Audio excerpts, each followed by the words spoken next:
difícil de superar. Yo diría que es difícil de superar, por lo menos en cuanto a esto que menciono como cantidad, sino también calidad. Entonces, ese es el primer punto que yo me atrevo a proponer como un, eh, como un enunciado que le da un contraste necesario a los discursos hegemónicos con los que los críticos nacionales, los de Colombia, de lo que vamos a hablar ahora más tarde, pues han usado como discurso para presentarnos a las generaciones que no vivimos este momento, pues la modernidad arquitectónica. Anticipo que adicional a ese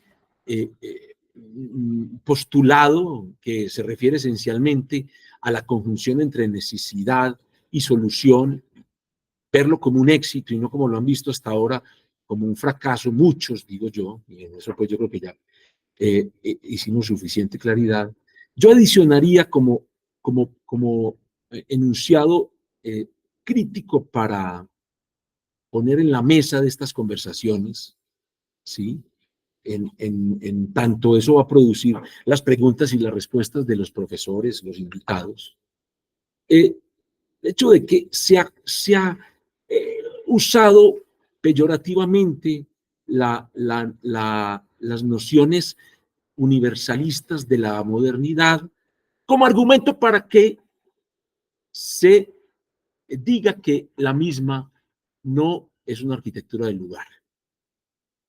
Quiero esto decir entonces que la modernidad no puede suceder como una arquitectura regional. Quiere esto decir entonces, según estos postulados, yo diría peyorativos, que la modernidad no ha establecido un nexo con la sociedad que la vivió y que la sigue viviendo de alguna manera. Esa es la pregunta. Estamos en una era crítica. Nosotros estamos haciendo crítica aquí de la contemporaneidad.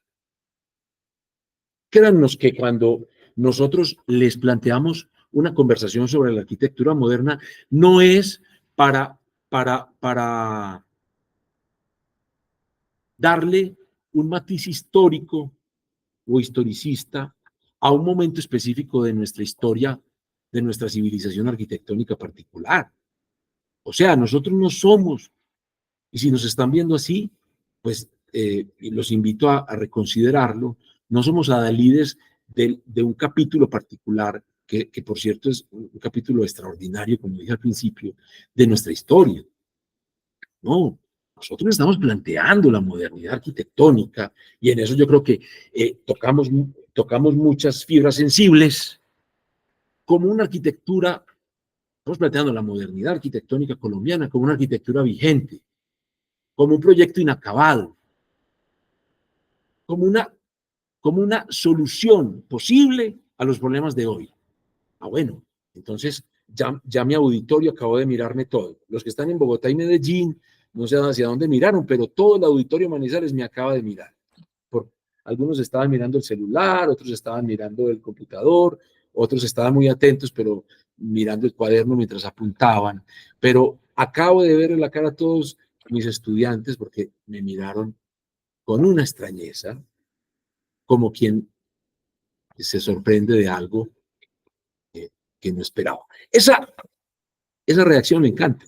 Yo creo que a Isa también, porque desde hace mucho tiempo venimos trabajando, no solo nosotros, sino yo diría que un conciliábulo vergonzante de arquitectos colombianos, vergonzante porque en algunos círculos, por ejemplo, en nuestras propias universidades, decir arquitectura moderna es suicidarse académicamente, es poner arquitectura moderna en una convocatoria para investigar, es suicidarse académicamente. Entonces nosotros, en esa actitud vergonzante que yo ya no quiero más para mí, estoy cansado de acudir a ella para ganarme una convocatoria, ponemos en los objetivos de nuestros proyectos y nuestras postulaciones para las convocatorias, arquitectura de mediados del siglo XX. Ahí ponemos arquitectura de mediados del siglo XX, como para que los antimodernos, que son casi todos, se los aclaro de una vez y por eso estamos haciendo esta retahíla hoy, no nos condenen de una vez desde el título y nos pongan 0 en la convocatoria, porque vamos a hacer algo, pues, que está demonizado en muchos ámbitos. Nosotros no queremos reinterpretar la modernidad. Para nosotros los postulados de la modernidad de mediados del siglo XX, Colombia, en Latinoamérica, en el mundo, están vigentes. Oh, sorpresa. Invitó la profesora Isabel, el profesor Jaime, a un retardatario. No, Margarita, falta por hablar, yo no sé si es yo, pero podemos ser vistos como unos retardatarios, como unos historicistas, como unos recicladores de discursos añejos mandados a guardar en el anaquel de la biblioteca para que eventualmente un profesor dé una clase con eso y eventualmente se publique algún libro por ahí en alguna universidad que nos permita recordar lo que fuimos. No, nosotros no estamos haciendo ninguna proclamación de esa categoría. Es teórica, no histórica. Nosotros no tenemos el fuero del historiador porque pues, no hemos sido formados en eso. Estamos acudiendo al matiz teórico de esa modernidad, que en su seno contiene lo atemporal. O sea, esas nociones que yo enuncio o que eventualmente puede enunciar Isabel o Margarita en esta discusión, son nociones que han pervivido y que han existido antes, ahora y que seguirán existiendo, porque son las nociones que nos han permitido existir en el mundo. Esas nociones de economía de medios, de buscar lo esencial en la manifestación formal de las cosas. Lo hacemos con la ropa, lo hacemos con la comida, lo hacemos con todo. ¿Por qué no con la arquitectura? Ahora los arquitectos están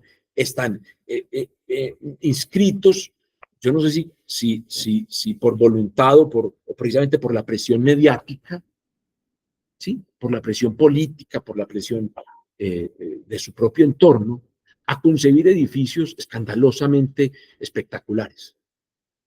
Yo no he visto en la modernidad ninguna proclama que lo invite a hacer un edificio espectacular. ¿Para qué? Si casi todo lo que nosotros hacemos en el mundo de la vida, eso lo decía misma de Robe, la arquitectura es como el mundo de la vida, busca la solución, el camino más corto entre punto y punto, la solución más rápida para un problema. ¿Se han dado cuenta cuando solucionan cosas de la vida? No, todos tenemos problemas de la vida todos los días. ¿Y qué escogemos? ¿El camino más rápido? No, siempre si alguien llega y nos dice, mira, la solución de eso es un préstamo, listo, vamos y lo hacemos. La solución de eso es que le diga a tu papá que te preste 200.000 pesos y sales de ese lío. Ve, yo no había pensado en eso, gracias. Vale, dice, yo les presto y ya, me estaba muriendo aquí pensando cómo salir de este lío. La solución, tú no te pones a buscar bancos, no, ya ves que ahí está la solución, es la más rápida, listo, apareció ahí. En la vida hacemos eso, cuando nos vestimos. Yo no veo a ustedes vestidos de verde fosforescente y con ropa retorcida, los veo con la ropa toda en los mínimos esenciales, una camiseta, un pantalón, unos calzoncillos, unos zapatos, o no te pusiste medias, bueno, seguramente porque eres muy claro en cómo manejas tu vida. La arquitectura es igual. Yo no sé a qué hora le dimos a los edificios la horrorosa tarea de manifestar desesperadamente el espectáculo que podemos ver en un concierto, que podemos ver en teatro. No, la arquitectura no es un espectáculo, ni tiene que ser verde fosforescente, ni le tienen que hacer puntas por todo lado, ni latas por allá que luego se van a desbaratar, no. La arquitectura es igual que la ropa y la comida. Entonces cierro ahí, porque ya. Entonces, el primer punto que se propone acá es hacer una claridad semántica que yo creo que le hace bien a la discusión, porque ahí también hay unos malentendidos que no sé si los tienen todos, pero si no me disculpan, nos disculpan por venir con claridades que ustedes ya han resuelto. No, pues bueno. Primero, la arquitectura moderna no es un estilo. no es un estilo. O sea, nosotros no estamos poniendo en la contemporaneidad como un camino viable para los arquitectos de hoy, un estilo que pasó hace 50, 70 años. No, no. Él es, tengo que pasar aquí. Claro. El, claro, cuando estos críticos, muy jóvenes, por cierto, en ese momento, y a los que se les agradece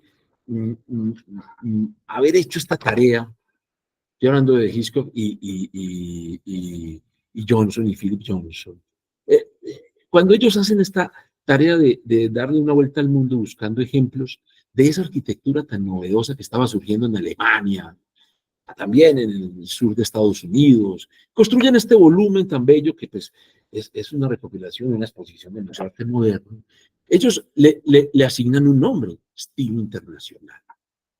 ¿Yo por qué digo que no es estilo? Por una razón muy simple, porque es que la estilización de la arquitectura no es una tarea del arquitecto. Son gente de afuera de la arquitectura que construye los discursos estilísticos para podernos entender a nosotros. Lo que pasa es que los arquitectos, entonces, luego, con una desconfianza en nosotros mismos, en nuestro propio corpus teórico, porque la arquitectura tiene corpus teórico propio, así no se lo crean.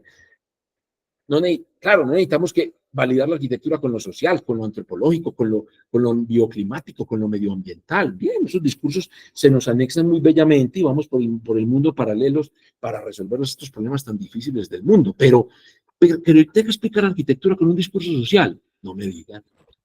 Yo tengo que explicar arquitectura con un discurso tecnológico, no me digan. Discurso ambiental, no. No, la arquitectura tiene su propio corpus teórico y es muy poderoso. Entonces, claro, cuando llegan estos críticos que arman exposiciones en museos decir mire, Philip Johnson, cuando esto funcionó y se dio cuenta que podía inventarse más estilos, fue la Dalí, luego de la posmodernidad, y duró tantos años que luego,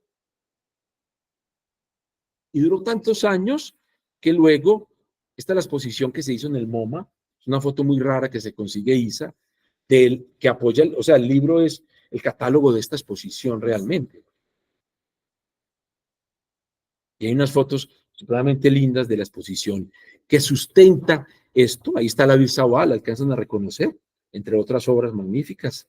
Está la foto interior de la casa Tugendhat y, bueno, la casa de Weissenhaus-Sildum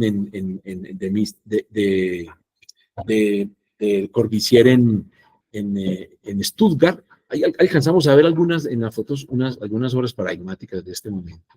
Pero la hipótesis es simple. La estilización de la arquitectura no es una interpretación nuestra. Es otra gente que nos indica ese discurso. Ellos construyen un principio y un fin, y precisamente en esa caducidad está la contradicción con lo que implica la modernidad, porque es que la modernidad, y ese es otro postulado para poner en la mesa, no es un movimiento temporal, o sea, los estilos sí. La modernidad en su seno es un estado de la conciencia del arquitecto que ha surgido hace 2500 años en el Partenón con Fidias y Ctinos, que surgió hace 2000 años, 1800, 1900 años, con Adriano en el Panteón de Agripa, y que perfectamente se le apareció como conciencia moderna, pues que así le decimos ahora, yo no sé cómo le decían en ese tiempo, a Palladio cuando hizo la basílica en Vicenza, pues para poner algunos ejemplos de esto. Aquí tenemos otros ejemplos. Se aparece acá, mira qué lindas fotos trae Isa de dibujos del Corbusier luego está en otro edificio atemporal fantástico el hemiciclo del Epídavros bueno, como se llaman las cosas, de Polícleto, bueno, y aquí lo que estaba hablando, el Panteón de Agripa, Esto es moderno todo. Ay, Edison está diciendo blasfemia de la historia, me está sacando los edificios con los que yo doy clase de historia y que yo los pongo como la antigüedad. ¿Cuál antigüedad? Si ustedes entran al cenáculo del Panteón y no los hace llorar la revelación profunda de una arquitectura, que no importa si la hicieron hace 1500, hace 2000 años, o la hicieron ayer, están muertos en vida. Esto es moderno. O sea, cuando se pensó esto, se estaban pensando en los mismos principios que alentaron la arquitectura que sucedió hace 70 años en Colombia. ¿No les gusta la hipótesis? ¿Les gusta? Díganmelo. La podemos discutir. Hace ratos le quité el tiempo desde mi fuero, ¿no? Le quité el tiempo a todo esto y mi alma descansó y estoy aprendiendo mucho. Estas temporalidades, estos estilitos que se inventan para poderme mostrar la arquitectura. Estos críticos que además todos han sido gente de afuera. ¿Sí? Yo hago la cuenta de todos los que han hecho los estilos. Ninguno es arquitecto. Me pervierten a mí, particularmente, la manera de entender esta maravilla. Hace un mes estaba aquí adentro, en la Basílica Palladiana, y no he podido superar lo que produce en mí la revelación de toda esta gran arcada rodeando la nave principal, ¿sí? Que es el gran momento pues, que se vive cuando uno va a visitar estos edificios fantásticos. Bueno, qué maravilla que Isa nos traiga para saber, para que los que no los tengan presente, pues lo que mencionaba aparezca aquí. Entonces, el punto clave ahí es que el estilo internacional fue una catalogación para una exposición y que luego trascendió al mundo y que todo el mundo le diga a la arquitectura moderna, estilo internacional, es un error garrafal de interpretación de unas nociones que son mucho más amplias. Luego aparece otra denominación que usan los mismos arquitectos ya y de la que están convencidos, racionalismo. La arquitectura moderna no tiene nada que ver con eso. Nada que ver con eso. El racionalismo es una tendencia que se instala en la mente de aquellos que hicieron proliferar el positivismo a finales del siglo XIX. Eso es una tendencia decimonónica, completamente decimonónica, y que hace que todo aquello que se pueda volver ciencia se vuelva ciencia. Ahora nos invitaron a una reunión, esto es de paréntesis, me lo perdonan, y nos están invitando a ser parte de una facultad de humanidades, como escuela de arquitectura. Entonces la primera claridad que yo hago, no, es que la arquitectura no es una ciencia humana, esto es un arte, no es una ciencia humana, es un arte, primero que todo, ¿sí? Y luego, en el discurso racionalista, que es un discurso cientifista, que quiere volver la arquitectura ciencia, se inscribe una manera de ver los principios esenciales de lo mínimo, de lo esencial, de lo que tiene sentido en la forma construida para que otros nos entiendan. Los lógicos, ¿sí? Los que estructuran discursos deductivos con todo el sistema cartesiano. Claro, fantástico para ellos, porque logran entendernos muy fácilmente. No, esto no se entiende muy fácilmente, hay que estudiar muchos años. Entonces, todos los que llevan aquí metidos y los que les faltan. El racionalismo es una sistematización, que claro, tiene un discurso propio. Dicen, por ejemplo, estandaricemos la construcción. Entonces, los de la Deutsche Werkbund, con Mutesius y toda esta playa de buenos arquitectos, pero racionalistas, hicieron un discurso gigantesco para racionalizar la arquitectura a partir de la estandarización. ¿No? ¿Sí? Si la estandarización produce una forma con sentido, usémosla, pero cuando no, no la usemos. La modernidad no se ha casado con esa vaina. Que la hayan casado los racionalistas, entonces que le digan a todo el mundo que los edificios más horrendos, ese racionalismo, por ejemplo, que se construyó detrás de la cortina de hierro en los países balcánicos y en los países orientales, y que llaman la expresión moderna algunos y la muestran para poder hablar mal de nosotros, ¿sí? Pues podría ser contrastada. Si yo les traigo todos los esperpentos que pude ver ahora en un viaje a Europa, en todos los países que pude visitar, retorcidos, alambicados, desesperados por demostrar que yo soy la firma de la tendencia contemporánea porque logré encontrar el verde fosforescente más fosforescente que existe para pintar mi edificio en un entorno además divino que no necesitaba. Yo me los traigo y hagamos un contraste de feuras. Entre todas las feuras que usan los críticos de la modernidad y todas las figuras que yo puedo traer que no me cuesta mucho. Yo abro internet y empiezan a salir solitas en esas Pinterest y en esas cosas y les hago también un contraste muy divertido, digamos una pelea aquí de robots muy bacana. Bueno, entonces, no es racionalismo, eso es un discurso cientifista, está claro. No es estilo. Si no, pues ahora preguntan y seguimos aclarando. Y la otra acepción que se le da a la modernidad arquitectónica es modernismo. El modernismo, con todo el respeto que me merece, porque si algo contuvo la historia antigua fue el modernismo, es la denominación que se le da al expresionismo que sucedió a renglón seguido de ese eclecticismo decimonónico de principios incluso del siglo XX que proliferó en el mundo entero para hacer los edificios institucionales y hasta las propias viviendas de las personas.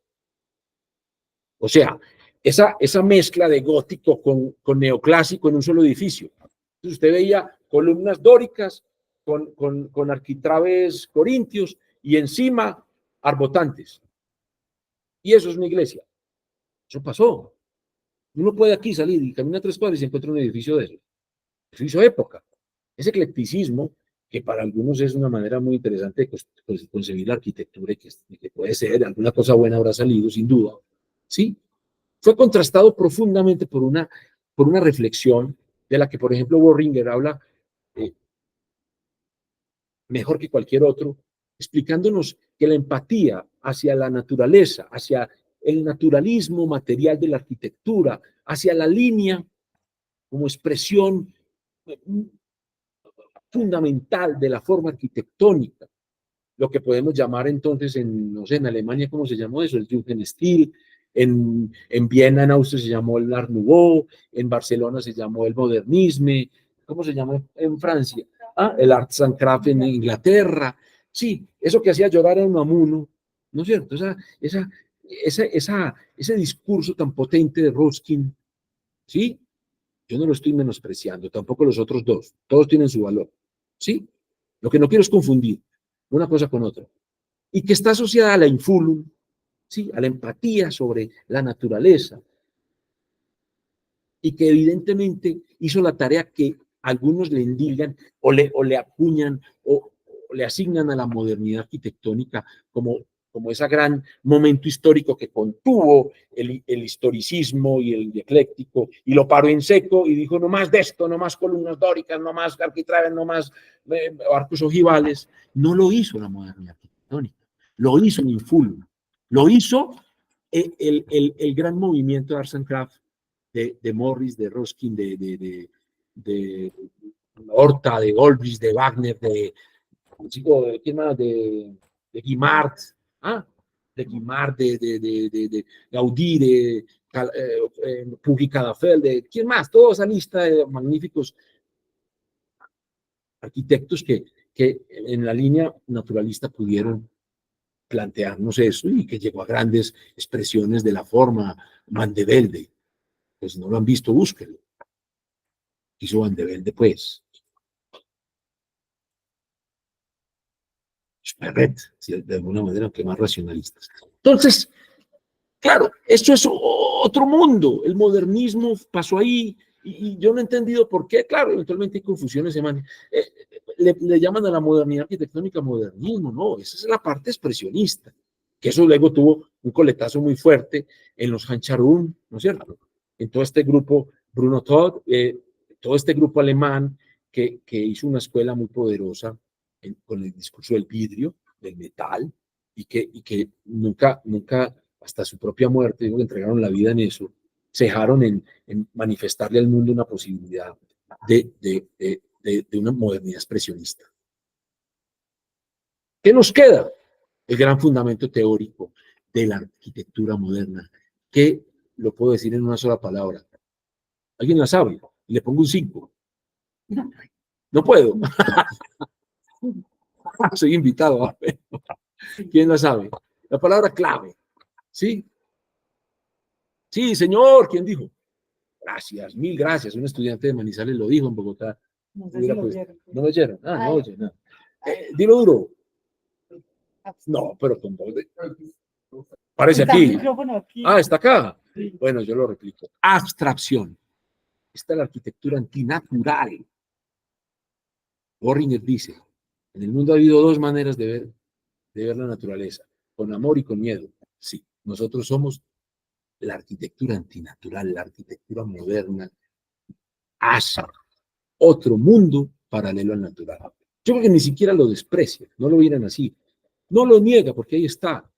Sí, le teme sin duda, porque la hipótesis de Boehringer es que le tememos. Pero sobre todo, lo mira como un universo paralelo al abstracto, la abstracción. El mundo de lo inmanente es un mundo paralelo al de la naturaleza. O sea, es el mundo de lo contrario a lo contingente, porque la naturaleza es toda contingente. Nosotros, nuestros seres sudorosos, aquí estamos en un calor horroroso en este salón, todos estamos sudando, eso es contingencia. Esa contingencia, esa naturaleza expresada en todo, le pertenece al mundo natural y nada que ver con el mundo inmanente de la forma abstracta que es el de la arquitectura moderna. ¿Sí? No voy a hablar más porque entonces si no me van a decir que me tomé todo el... Sigo. Un poquito. Un poquito más. Sigo con algunas... Aquí... bueno. Sí, aquí hay una hipótesis final para terminar mi intervención que estuvimos discutiendo con Margarita y con Isabel y que a mí me encanta porque yo soy mestizo, tú eres mestizo, ¿sí? Tú, el blanquito de ojos azules que está sentado allá en Bogotá en la última silla, ya lo ubicaron, yo lo estoy viendo. Él es mestizo y por supuesto todos los que somos café con leche aquí sentados en Manizales somos mestizos. Esa hipótesis perversa y usaron algunos críticos colombianos, ya veremos más o menos quiénes, para decir que esta modernidad que vino importada de Gringolandia y que se puso aquí como un platillo volador en todos los lotes pues, de nuestras ciudades y nuestros paisajes, que esa arquitectura llegó pura y se puso ahí y aterrizó, ¿no es cierto? Como si no hubiera pasado por ningún filtro de la tradición, de la sociedad, de la materialidad disponible y demás. ¡Mentiras! Todos aquí somos mestizos y todo lo que nosotros hacemos es mestizo. Si usted le dice pues a un ario por allá, noruego, que es puro y de raza, no sé qué, pues de pronto le va a decir que sí, a un africano metido en la mitad de África, de esas pieles hermosas, negras, absolutamente completamente fantásticas. Puede ser pureza, pero la gran mayoría de lo que nosotros, o sea, lo que nosotros somos es producto del mestizaje. Y hubo mestizaje. Y esta modernidad que nos llegó no pudo llegar pura porque era imposible ponerla pura aquí. Sí, eventualmente cometieron errores garrafales como por ejemplo importar todo el acero del steel frame de un edificio que se iba a construir aquí de 15 pisos, importarlo y traer los perfiles armados en un barco y ponerlos desde Barranquilla hasta Bogotá y armar un edificio que fue un desastre. Pero a los 5 minutos, nuestros genios locales dijeron, no, eso no se volverá a hacer, nos quebramos. ¿Cómo hacemos? Para que tengan los mismos principios abstractos de esa arquitectura fantástica, universal y atemporal, que es la modernidad, pero con el cementico que tenemos aquí, con las gravitas que tenemos acá. Y muy rápido. Estoy hablando de que si eso pasó en los primeros 5 años los últimos 5 años de los 40, a principios de los 50 ya estábamos nosotros haciendo mestizaje muy poderoso en todas las esferas de la arquitectura moderna. Estábamos extendiendo los aleros hasta donde nos servían. No como le sirven a un edificio septentrional ubicado en París, en donde sea. No, estábamos extendiendo los aleros, haciendo corredores abiertos, allá no los hacen. Yo quiero ver un edificio gringo con un corredor de estos, me lo muestran por favor. Cuando uno va a presentar esto a esos otros países, se quedan con la boca abierta y venga, ¿cómo? ¿Por qué esos corredores abiertos tan amplios? No, porque es que eso es estupendamente cálido, eso es cálido. Yo quiero ver estos corredores en Gringolandia, a ver si existe. Mentira, no existe, no se puede, te mueres de frío en el invierno. Allá tienes 9 meses que te congelas si sales a un corredor de estos. Esto es arquitectura regionalizada. No, es que esto es la modernidad importada, como si viniera en una cajita para armar un televisor acá. No, imposible. Esto es arquitectura moderna local. Poner esa jardinera ahí, poner ese balcón de casi 1,5 metros de voladizo, para poner una jardinera vomitando unas plantas que tienen todos los colores, es acá, no allá, ya no hay de eso. ¿Me explico? La arquitectura moderna colombiana, y esa es la principal hipótesis, Isa, creo que sí, cierto, Margarita lo va a compartir con nosotros, es la arquitectura moderna, es nuestra arquitectura moderna, nuestra.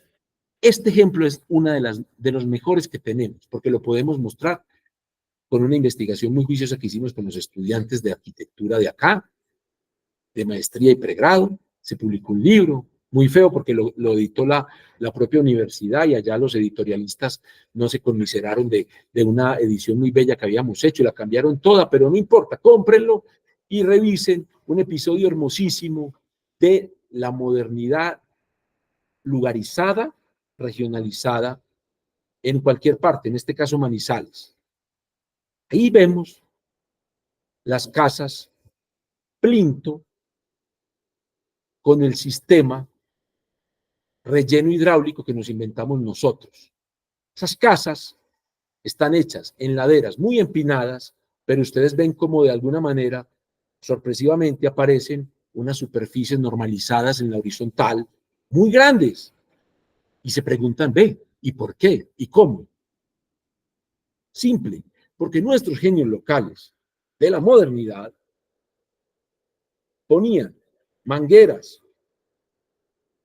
a lavar la tierra para que ella creara sedimentaciones paulatinas y estratificadas a muy bajo costo durante meses y años, hasta que con ese proceso que se llama relleno hidráulico, sin utilizar grandes masas de obreros, de hecho ninguno, el que ponía la manguera y el que ponía los trinchos, que son estacas de guadua, para que se vaya acumulando el cieno de barro, que luego cuando filtra, que va quedando solo el sustrato de barro acumulado y compacto, genere superficies horizontales inmensas, enormes, que llegaron a alcanzar cotas en altura de 3 y 4 pisos. Todavía no he encontrado uno de 5 que me dijeron que hay por ahí, pero lo sigo buscando. Me dijeron, hay uno de 5, búscalo, búscalo. No, hay hasta 4 pisos. Se llaman muros de relleno hidráulico. Se hicieron en Manizales para poder instalar una arquitectura geográfica que proyectara una arquitectura abstracta hacia el paisaje extraordinario que tenemos, nada más abrir una ventana en esta ciudad. Yo quiero ver una casa gringa así, porque allá ni siquiera saben qué es el relleno hidráulico, ni tienen estos plintos. Y el que haga un plinto de estos en Estados Unidos, en Europa, tiene que hacer un muro de contención de 1 metro de espesor para que no se caigan. Los muros que tienen ustedes de piedra ahí, sosteniendo estos grandes podios de argamasa natural, no son muros de contención, son piedra bola de 50, 60, 80 centímetros, a veces de menos, que confina el muro lateralmente para que no se deslave con los aguaceros. O sea, lo confina, pero no está sosteniendo la tierra. La tierra está autosostenida por la compacidad que se logró en un sistema poético del relleno hidráulico que genera este tipo de relaciones entre geografía y arquitectura. No me vengan a decir a mí, estos teóricos críticos de la modernidad, que proliferan y que cada vez nacen más porque se creen el cuento que le contaron antes, ni verificar que no hubo modernidad arquitectónica en Colombia, colombiana, si la quieren llamar así. Nosotros estamos en este momento contraatacando. Y en eso yo sí soy muy polémico y no tengo muchos modos, yo no tengo mucha elegancia, y a mí me lo sabrán disculpar ustedes, pero no me enseñaron más de la que puedo proyectar acá. Ese discurso que está proliferando y que como es nuevo, entonces todos están diciéndolo a boca abierta. ¿Cómo se llama eso? Descolonización.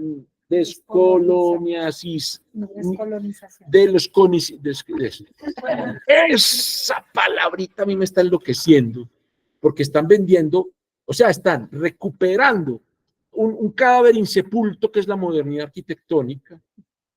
Nos lo ponen aquí para destazarlo por enésima vez, para decir que no, que es que los gringos nos trajeron todo y que nada, eso sí no sirve para nada y que entonces tenemos que volver a nuestras raíces, pero más raíces que habernos inventado el tipo de muro, de muro arquitectónico, de podio, de relleno arquitectónico. Más simple de la historia de la humanidad, es que yo no conozco otro, es que yo lo he visto hacer y eso me parece muy importantísimo porque mire cómo generamos arquitectura escalonada, generamos grandes superficies que proyectan el pabellón, nos permite hacer pabellones en ladera. A ver, yo quiero ver pabellones en ladera en algunas otras partes del mundo. Muy difícil, muy difícil. Y nos permite jugar con esto. Entonces, yo no digo más, ese es el discurso que traemos hoy, el debate que se plantea. Voy a ceder la palabra a Isa para que, a Margarita, para que ella nos ilustre sobre sus apreciaciones en el asunto. Mil gracias. Gracias, Edison. Buenas tardes a todos. ¿Me escuchan? Sí, perfecto. Bueno, buenas tardes a todos. Nuevamente dar las gracias especialmente a la profesora Isabel Llanos y al profesor Edison Henao por haberme invitado a este conversatorio tan interesante. Realmente tenía muchas expectativas de estar aquí y poder conversar tanto con los profesores como con los estudiantes. Y bueno, en este punto queríamos de alguna manera explicar o intentar presentar cuál había sido hasta el momento la valoración de la arquitectura moderna colombiana, ¿no? Entendiendo que ese urbanismo y arquitectura colombiana pues han sido valorados y legitimados fundamentalmente por historiadores, críticos, editores, curadores locales y extranjeros de diferentes instituciones académicas y digamos diferentes también organismos de difusión y medios de comunicación de una manera muy intencionada y eventualmente limitada, con una selección de obras que definitivamente es determinante en la caracterización de la arquitectura colombiana, ¿no? Es decir, la intencionalidad de esos tipos de publicaciones, la selección tan particular de las obras, que haremos un recuento muy rápido, pues nos da un poco la idea de efectivamente cómo se había podido valorar hasta hace muy pocos años.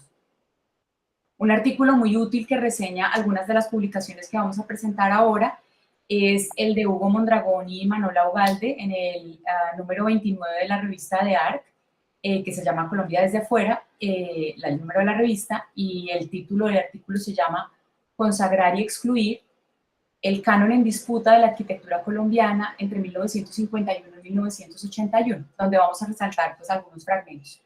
Esta es una de las primeras publicaciones que encontramos, que es la que hace la revista Architectural Forum en 1946, que publica un artículo sobre arquitectura suramericana reseñando los casos de Colombia y de Venezuela. Sobre Colombia particularmente, habla del problema del crecimiento de las ciudades, en especial de Bogotá, la llamada Atenas suramericana, para ese entonces, que carecía de un plan regulador, pensemos y situémonos en 1946, y que tampoco tenía mayores oficinas de planeamiento, con diferencia quizá de lo que había hecho Karl Brunner. Se reseñan obras de Cuéllar Serrano Gómez, fundamentalmente, de Vicente Nasi, de Bruno Violi, que pues, en su mayoría son edificios de renta, casas por encargo o proyectos de infraestructura como la ciudad universitaria que vemos aquí. Y se comentaba con un tono, hablábamos con los profesores casi condescendiente, ¿no? Abro comillas. Con solo 150 extranjeros graduados, 50 de ellos educados en el extranjero, y suficientes leyes de registro profesional y 2 escuelas de arquitectura, en una nación de 11 millones, la tarea no es fácil. Pero los arquitectos y urbanistas colombianos se están enfrentando a ella con energía e inteligencia. Cierro comillas. Si quieres, seguimos. Otra de las publicaciones, digamos, más relevantes tiene que ver con la inauguración, la publicación de la exposición Latin American Architecture since 1945 en el Museo de Arte Moderno en el MoMA de Nueva York, que se hizo el 23 de noviembre de 1955 y que incluía una selección de 46 edificios construidos en 11 países de Latinoamérica, elegidos y curada, digamos, esta exposición por el historiador de arte norteamericano Henry Russell Hitchcock. Abro comillas, de Hugo Mondragón. El autor afirmó que hacia 1955 la arquitectura latinoamericana pertenecía de manera decidida a la corriente internacional general que había dominado la escena occidental desde la década de 1920, es decir, de la arquitectura moderna. Sus vocabularios locales se vinculaban estrechamente con el de los países latinos del sur de Europa y la influencia de Le Corbusier había sido intensa. Pese a considerar que el continente se había unido tarde a las prácticas modernas, se planteaba que para entonces la arquitectura en Latinoamérica había desarrollado un carácter propio. Cierro comillas. Hitchcock dedicó un fragmento a cada país, incorporando la exposición entre la exposición Colombia, por supuesto, y señalaba particularmente que pese a haber atraído menos atención que quizá la arquitectura brasileña o la mexicana o la venezolana, la arquitectura colombiana había alcanzado un carácter muy específico en los últimos años. Por ejemplo, diferenciaba la arquitectura colombiana de la brasileña, específicamente de la carioca, por su carácter, abro comillas, moderado y sobrio. Y hago una última cita sobre esta publicación, abro comillas. Este talento discreto de Hitchcock, talento discreto al temperamento más mesurado de los colombianos, al fresco clima del altiplano, a una necesidad inferior de control solar y a la formación de un número importante de arquitectos colombianos en Estados Unidos. Además, destaca la excelencia de los sistemas constructivos de la arquitectura en Colombia, que queda en evidencia en el uso del hormigón, del acero y en menor medida del ladrillo, que me parece muy significativo, cierro comillas. Otra de las publicaciones importantes que nos interesaba reseñar aquí es la que hace la revista francesa L'Architecture d'aujourd'hui en 1958, en su número 80, que dedica una importante sección, un importante espacio al urbanismo y a la arquitectura en Colombia. Se reseñaron los planes reguladores de Medellín y de Bogotá, el plan director de Bogotá y varias casas individuales y edificios destacados de las principales firmas del momento, dentro de las cuales están nuevamente Cuellar Serrano Gómez, Gabriel Serrano, Obregón y Valenzuela, Bermúdez y Murtra, Pisano Padilla y Caro, Triana y Vargas Rocha, Pisano y Rodríguez, Bruno Violi, Esguerra Sáenz Urdaneta Suárez, en este caso, y Samper después. En Cali también se reseña Lago y Sáenz y en Medellín se reseñan las obras de Nel Rodríguez y de Sierra. Si quieres, continuamos. De otra parte, también hay una publicación que nos parecía relevante poner en discusión, que es la que hace Francisco Bullrich en 1969, llamada Las Nuevas Direcciones New Direction in Latin American Architecture, Nuevas Direcciones en la Arquitectura Latinoamericana. Y aquí cabe destacar que en un primer libro que él hace en 1963 no había mencionado a Colombia, básicamente diciendo que no había espacio en una publicación tan acotada para la arquitectura de un país como Colombia. Sin embargo, en el prefacio ya excusa la omisión de no señalarlo y lo comenta Hugo Mondragón diciendo, haciendo una pequeña cita. Del estadio de Solano Gaitán en Cartagena hasta el conjunto habitacional de Rogelio Salmón en Bogotá, hay un número suficiente de obras en un país como Colombia para estructurar con ellas y las de otros países latinoamericanos un volumen similar al presente. Cierro comillas. Solo en este último apartado del libro, titulado La Nueva Generación, ya en el año 69, Bullrich habla de una obra particular, este proyecto de Salmona y Vieco, que utilizó como una prueba de, abro comillas, la influencia de Le Corbusier puede estar decayendo, cierro comillas. Con esta volumetría escalonada y el empleo del material y del ladrillo local y de las tejas onduladas, bueno, digamos que creo que se sabe un poquito hacia dónde va encaminado, digamos, este tipo de publicación, y por supuesto hace una referencia a que este tipo de arquitectura pues es más próxima a los experimentos que están haciendo, por ejemplo, Uriol Bohigas o Josep Martorell en España, o sobre todo a los de Álvaro. Una última publicación que tenemos y que no nos parecía menos importante, digamos, de reseñar en este sentido, tiene que ver con esta, que es la que en 1980 se hace también en Francia, que tiene que ver con una exposición en el Centro Georges Pompidou, que es la exposición de arquitecturas colombianas alternativas a los modelos internacionales. Se trata sin duda de la primera exhibición realizada en un centro cultural pues, de tanta relevancia como el Georges Pompidou, dedicada exclusivamente a Colombia, y presentaba obras de arquitectura colombiana construidas en los 20 años anteriores, es decir, entre 1960 y 1980, a través de 150 o así fotografías y documentos. Abro comillas un poco a un par de citas de la publicación como para que también tengamos una idea de hacia dónde apuntaba este tipo de exposición. Abro comillas, las tendencias favorecidas por esta arquitectura son aquellas que catalogamos de manera algo confusa bajo los términos de lo orgánico, expresionista, intuitivo. Los principios de la arquitectura orgánica enunciados por Wright han encontrado un eco considerable hasta el punto de corresponder a ciertas definiciones de la arquitectura colombiana. Cierro comillas. Sin embargo, para Berti, que es la autora de esta publicación, definitivamente, abro comillas, de Mondragón, el lenguaje plástico de Álvar Aalto, con su lenguaje humanista, transpuesto en el ambiente colombiano, introdujo y fundó una alternativa arquitectónica opuesta a la corriente racionalista. Berti entonces pues consideraba de alguna manera que la arquitectura colombiana hacía uso de los recursos expresivos quizá de ambas tendencias, las que se han hablado tanto por la historiografía hasta el momento, que tenía que ver con ese organicismo y ese racionalismo que ya había comentado ahora Edison, y que de alguna manera lo que estaba haciéndose en Colombia era un enfoque ecléctico, ¿no? Jugando, digamos, con esas dos tendencias.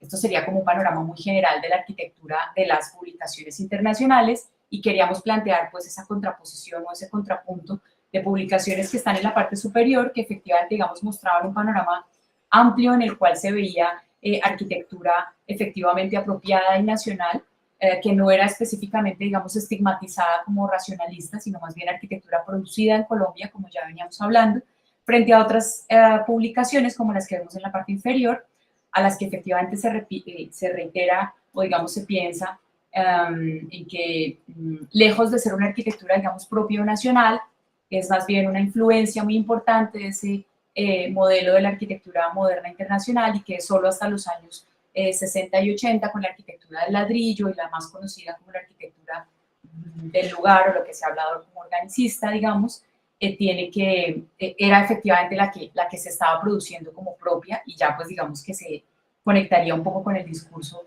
que venía comentando Edison, con el que proponemos en esta conversación. Gracias, Margarita. Espera, a ver, yo acá.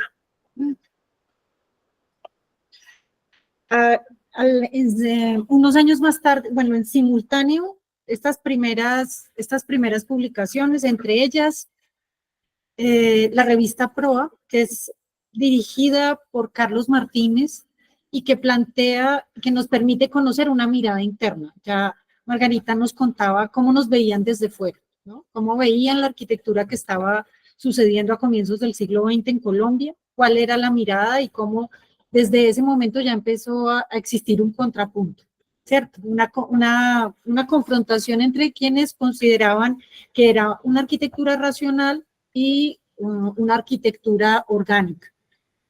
No una arquitectura moderna, sino la denominaban como una arquitectura racional. En el ámbito local, en Colombia también sucedió exactamente lo mismo.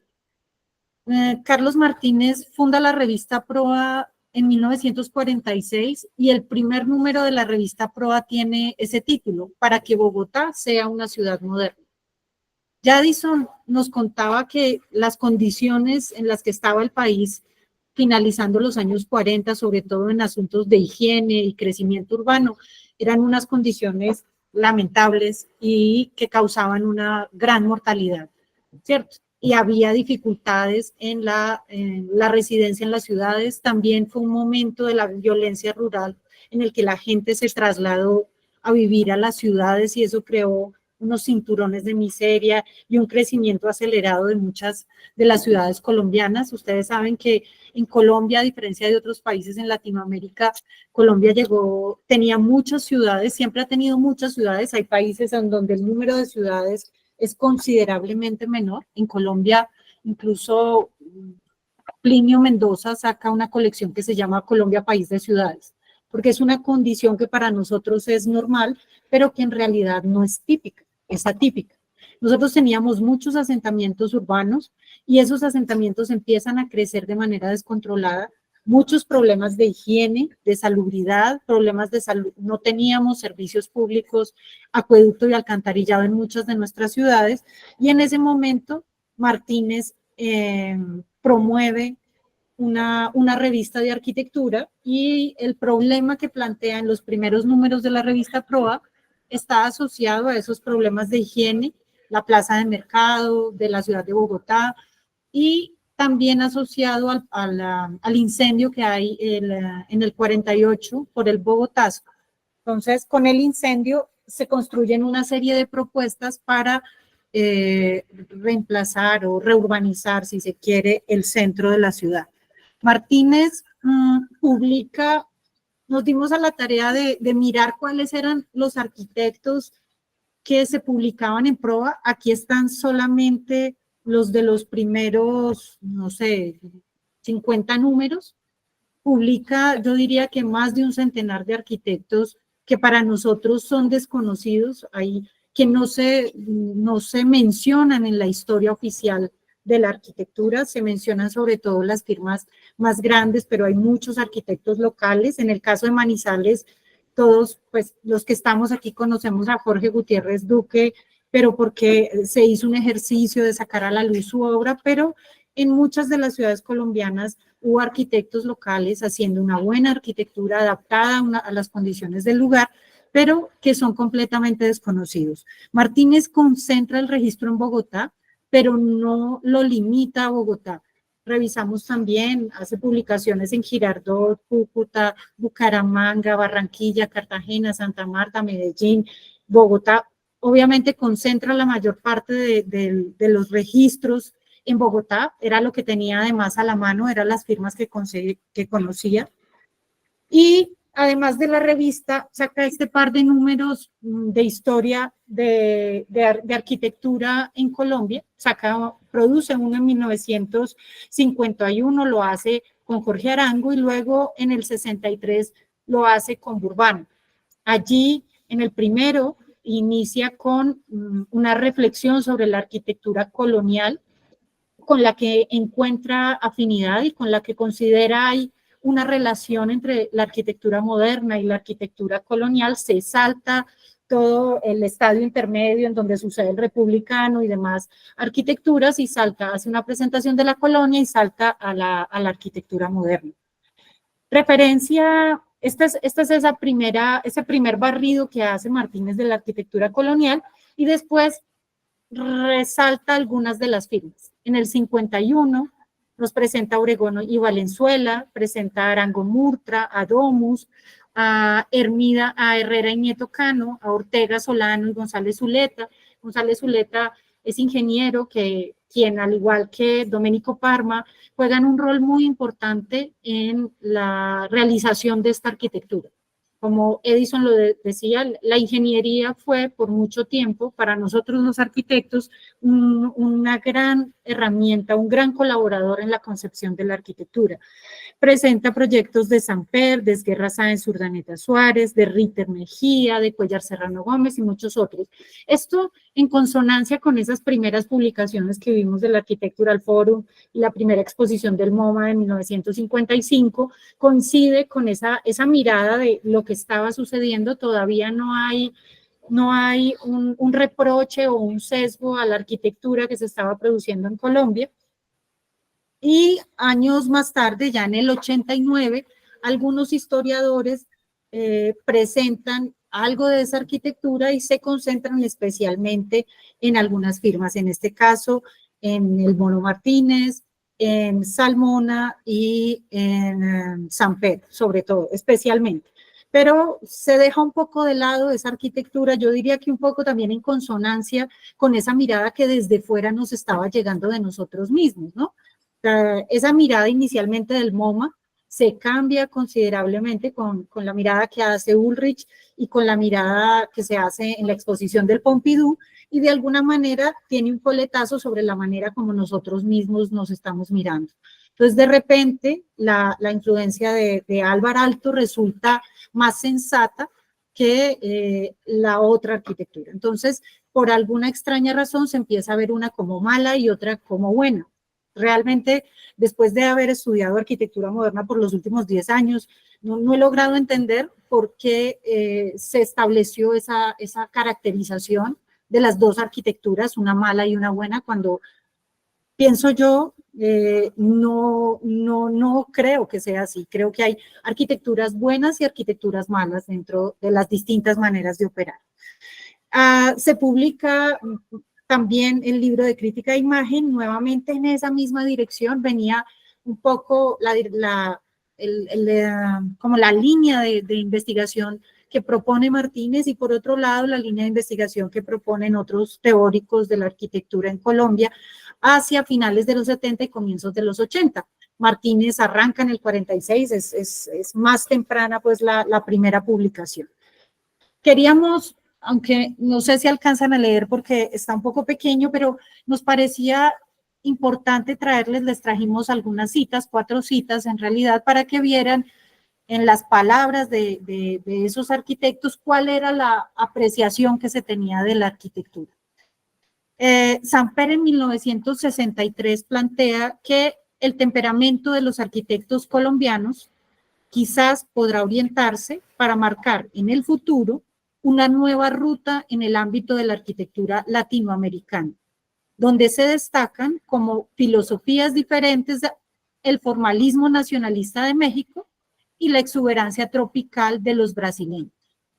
Samper nos propone, afirma que Colombia bien podría ser la abanderada de una arquitectura mesurada, atemporada, que sin perder las características que por fuerza distinguen a una obra contemporánea, sea una tradición fiel y directa del medio físico, social y cultural del país. Hace referencia a una arquitectura. Esta cita, esta publicación la hace en el libro de 1963 de Carlos Martínez, en la introducción del libro. Por otro lado, unos años más tarde, bastantes más, en 1977, Telles controvierte esa postura de Samper y nos dice que ningún arquitecto colombiano es inventor de nada, que es una idea errónea suponer que algún concepto de diseño arquitectónico de primera importancia se ha producido originalmente en el país. Los colombianos han sido, por el contrario, excelentes adaptadores a las realidades y limitaciones del país, de las ideas producidas en otras latitudes. Entonces, mientras uno ve una propuesta adaptada a esas condiciones sociales, culturales y físicas, por el otro lado hay alguien que ve el operar como un proceso de adaptación acrítico, si se quiere, acrítico y sí, sin filtro, simplemente. Vuelve Samper, en este contrapunto que creamos entre Samper y Telles, a decir que los arquitectos, en este caso se está refiriendo a Cuéllar Serrano Gómez, probablemente hace un número especial a Cuéllar en el 76 y dice que contribuyeron al cambio, a la revolución arquitectónica del país, sin proclamas, sin manifiestos, sin salidas de tono, sin presentar obras espectaculares o pretenciosas, sin importar los estilos del momento de otros países. Lo hicieron con obras sencillamente de buen diseño, de equilibrio, obras prácticas cuando tenían que serlo, rentables cuando así se requería, económicas cuando era necesario, innovadoras, eso sí, en sistemas constructivos, y todas estas cualidades crearon un tipo de belleza arquitectónica, una belleza discreta y permanente, no esa belleza fugaz de la obra original, demasiado original que cansa, que no resiste el paso de los años. Por otra parte, esta vez sí ya casi en simultáneo, porque estamos en el 76 con Samper y ya en el 77, en el libro de crítica de imagen de Telles. Telles dice que el racionalismo arquitectónico a la colombiana fue resultante de la aceptación entusiasta por parte de las primeras generaciones de alumnos de la Universidad Nacional de las ideas del nuevo purismo formal. Surgió sin tendencia o crítica que se opusiera de modo sistemático. No aparece, además, como producto de ideas generales en Colombia, sino como resultado de actitudes tomadas por colombianos respecto de conceptos surgidos en otros medios culturales, en otras latitudes geográficas y en otras circunstancias históricas, y adaptadas con variable éxito a nuestro medio. No existe, por tanto, en la historia de la arquitectura contemporánea en Colombia otra cosa que transposiciones ideológicas, más o menos válidas según el talento individual de quien las lleve a cabo, por lo que se debería hablar, no de arquitectura contemporánea colombiana, sino de arquitectura internacional realizada en el país en reciente fecha. O sea, diametralmente opuesto, completamente opuesto. Sin embargo, cuando nosotros lo conversamos con Margarita y lo conversamos con Edison, empezamos a investigar sobre arquitectura moderna, pues teníamos ese panorama y consideramos que lo más pertinente era ir a las obras y contrastar si en realidad había esa transposición acrítica de la que hablaba Telles, o si era en realidad esa arquitectura mesurada de la que hablaba Samper, ¿cierto? Es finalmente, hay dos discursos allí construidos y yo creo que parte del ejercicio que nos propusimos para la clase de hoy fue mostrarles cómo esas firmas de arquitectura adaptaron, hicieron esa arquitectura mestiza de la que Edison les hablaba hace un rato, en Colombia, una arquitectura que estaba en relación con la arquitectura moderna, desde luego, pero que surge de unas condiciones particulares del lugar, del contexto, de la geografía. Margarita, sigue por favor. Sí, gracias Isa. Entonces, continuando con esto, nos parecía importantísimo, antes de, digamos, entrar en las obras, hacer un pequeño contexto de las firmas, sin duda porque creemos que es un aspecto singular que todavía no está del todo estudiado en la arquitectura moderna colombiana, y es precisamente el estudio de sus autores, de sus biografías, de sus características en general, ¿no? Haciendo un breve panorama, digamos, de lo ocurrido en los años 40 y 50 o 40, 50 y 60, es muy importante entender que en Colombia las firmas, digamos, constructoras que existían, que eran fundamentalmente constructoras hasta los años 40, representaban un gremio dominado por los ingenieros, ¿no?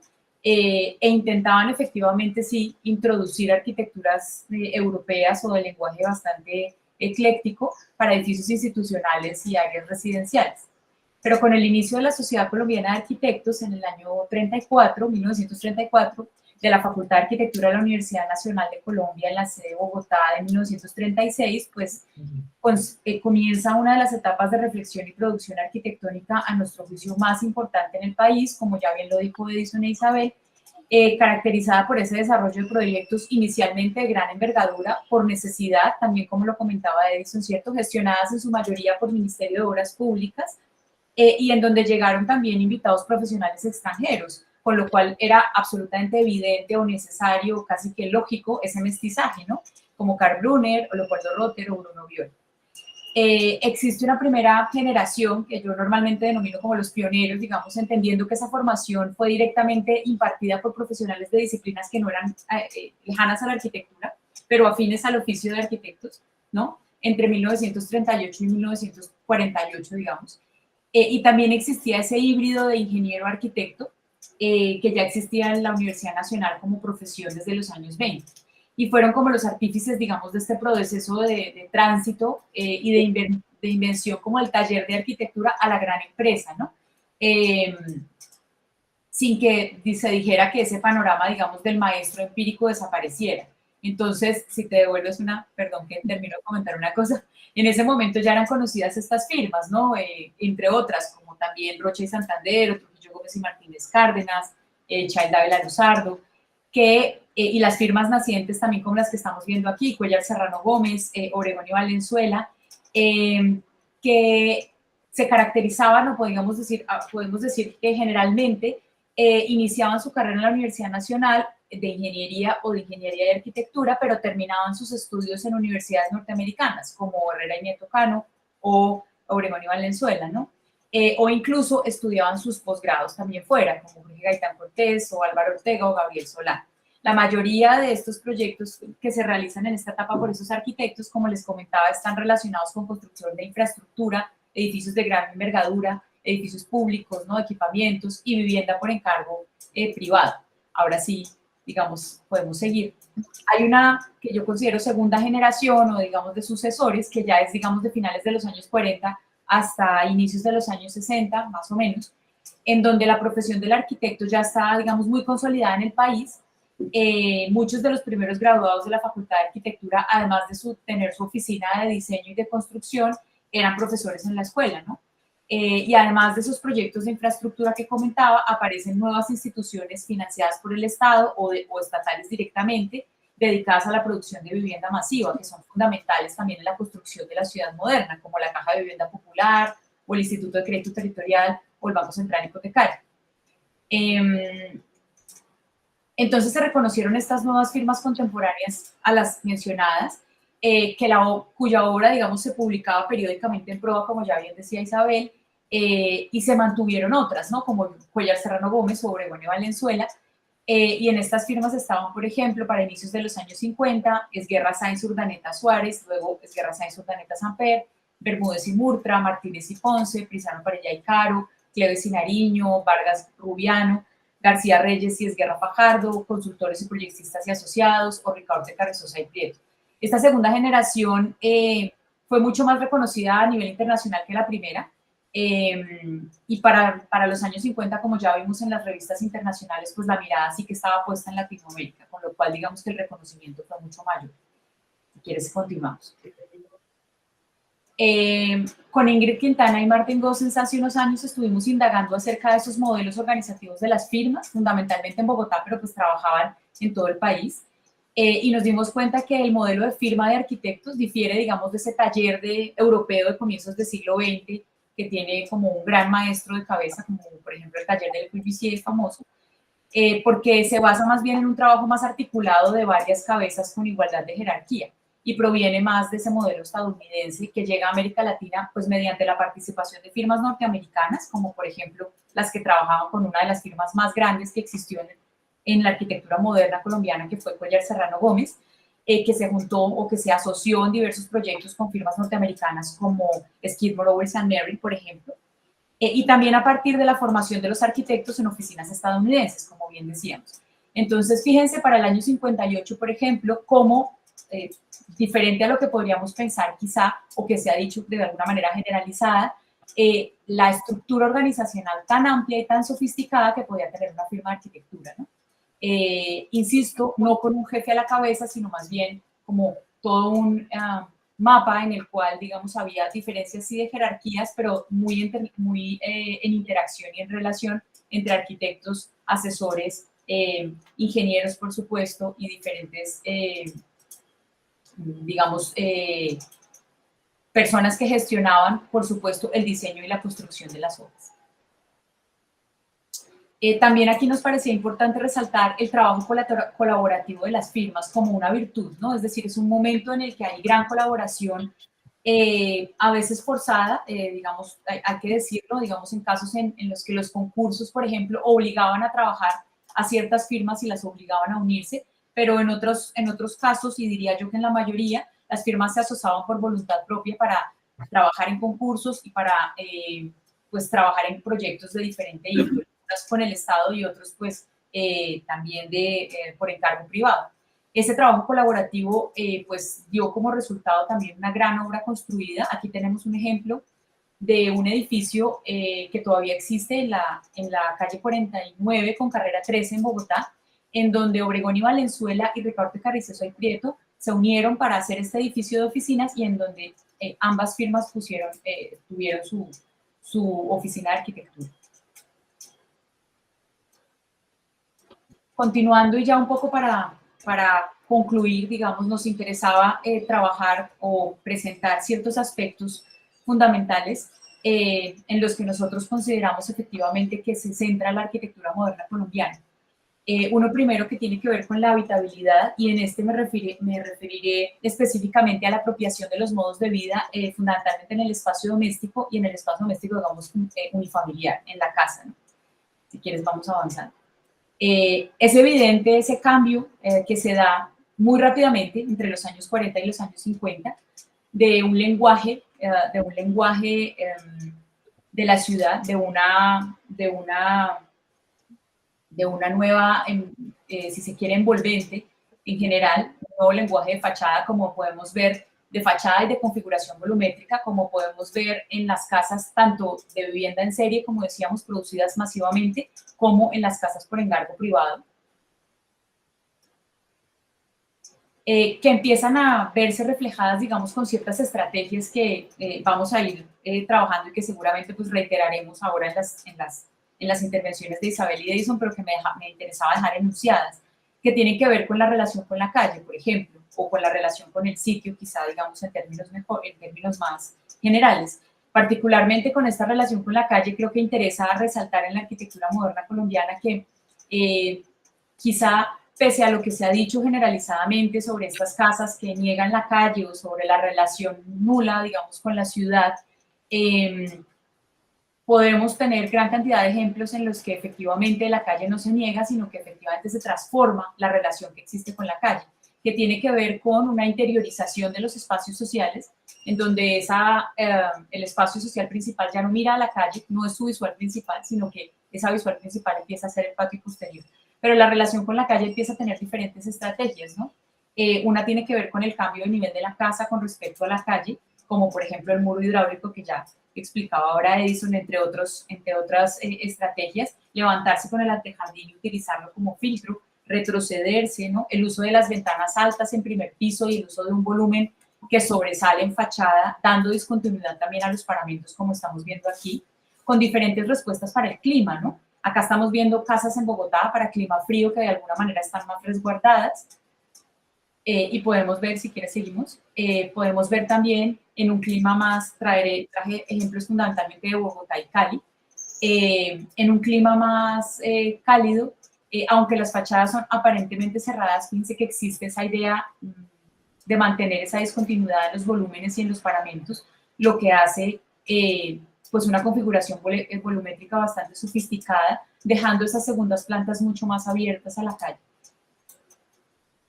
También se ha dicho generalizadamente que las casas y que la arquitectura moderna colombiana en general, como en el espacio doméstico, en el habitar, es un modelo copiado y filtrado sobre todo de Estados Unidos, modelo copiado de la casa moderna internacional y muy filtrado por Estados Unidos, ¿no? Y digamos que siempre se ha hecho referencia a esa vivienda norteamericana de posguerra de los años 50, en la que se instauró una domesticidad en que el ama de casa podía tener esta complicidad, si se quiere, con todos los servicios, los espacios, perdón, sociales, y entonces los servicios estaban completamente abiertos a la vista de los visitantes y de toda la casa, como podemos ver aquí un ejemplo de las case study houses, en este caso una casa de las de Pierre Coheney.